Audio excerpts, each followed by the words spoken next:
শিক্ষার্থীদের আন্দোলন, কোঠা সংস্কার আন্দোলন।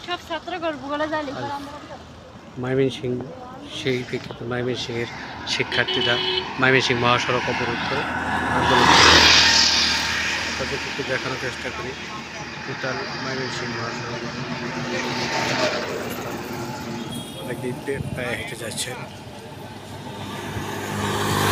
ঢাকা ময়মনসিংহ মহাসড়কের চিত্র, যাত্রীদের ভোগান্তি এবং অনেকেই রিক্সায় বা ভ্যানে চড়ে যাচ্ছেন ময়মনসিংহের উদ্দেশ্যে, অনেকেই পায়ে হেঁটে যাচ্ছেন।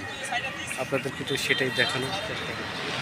তো উল্টা পথে কিছু দূর হয়তো গিয়ে আটকা যাবেন, এই আর কি।